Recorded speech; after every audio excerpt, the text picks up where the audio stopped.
మూసుకునే ఉన్నాడు, కొంపదీసి నిద్రపోతున్నాడు ఏంటి? ధ్యానం. కళ్ళు మూసుకొని ఎవరినో కాంటాక్ట్ చేస్తున్నారు. అవునా? అబ్బా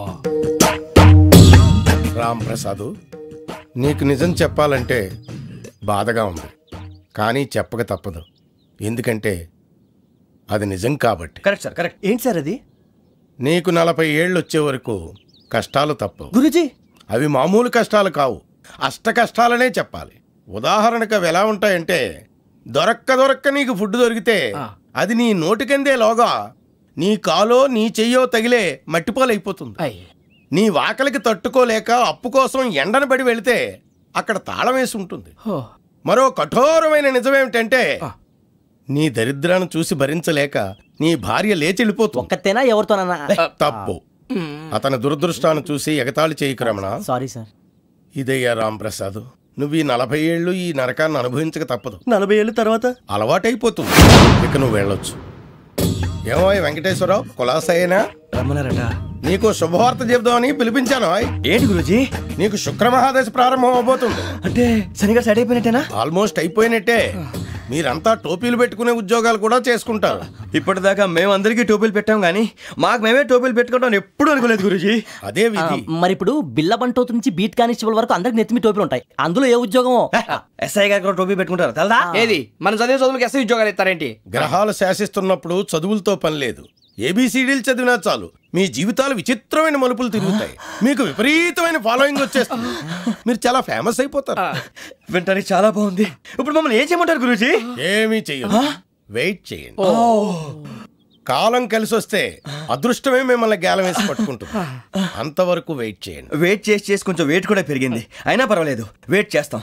అందాక ఏ అప్పు సపోర్ట్ చేసుకుని తాగుతాం బ్రతుకుతాం అన్నట్టు. అప్పు అంటే గుర్తొచ్చింది. అప్పు మీద మీ అభిప్రాయం ఏంటి గురూజీ? ఏంటరా ఇంత నుంచి మీకు ఎదుగుతున్నాను రా. ఇక్కడేం చేస్తున్నారు? మన టైం బాగుందిరా. ఎవడన్నా అప్పిస్తున్నాడా ఏంటి? కాదురా, ఉద్యోగాలు ఇస్తారమ్మన్నాడు గురూజీ. చూసారా, చౌదరి గారు చెప్పింది నిజమే. మరి శుక్రమహాదేశ్ మొదలైంది. ఇంతకీ ఎవరా మహానుభావుడు? నమస్కారం. అయినా నేను చెప్పింది. ఆహా, సాక్షాత్ ఎంప్లాయ్మెంట్ ఎక్స్చేంజ్ నడుచుకుంటూ వస్తున్నట్టు ఉంది. పదండి పట్టేద్దాం. నమస్కారం సార్. నమస్తే. వీలే సార్ మా ఫ్రెండ్స్. నమస్తే. నేను చెప్పానుగా, భగవాన్ గారు. ఆహా, పేరులోనే దేవుడు ఉన్నాడు. లోపల కూడా పాజిటివ్ థింకింగ్ ఎక్కువ. ఇంతకీ మీరు ఇండియానా చైనీసా? India sir. మా ఫేస్ చూస్తారు అనిపించలేదు మీకు? భలే కామెడీ ఫీల్ ఉన్నాడు. నేను అడిగేది ఇండియన్ రెస్టారెంటా చైనీస్ రెస్టారెంటా అని. నేనేది ఓపెన్ గా డిస్కస్ చేయను కదా. పేరు చూసి స్కూల్లో డిస్కషన్ పెడతాడు అనుకుంటే వీటేంట్రా హోటల్ అంటున్నాడు. బాబు ఎట్ ఫీల్ అవుతున్నాడు? అంతా మీ ఇష్టం ఉంటున్నాడు సార్. ఫస్ట్ చైనీస్ రెస్టారెంట్ కి వెళ్దాం. నెక్స్ట్ అక్కడ డిసైడ్ చేద్దాం. చాలా ఇబ్బంది పడుతున్నట్టున్నారు. నువ్వు చేత్తో తినే బాబు.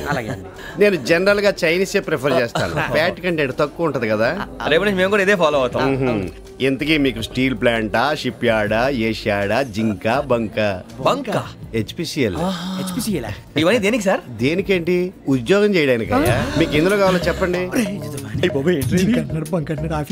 నేను అమలపోతున్నారా? ఏంటయ్యా డిస్కషన్స్?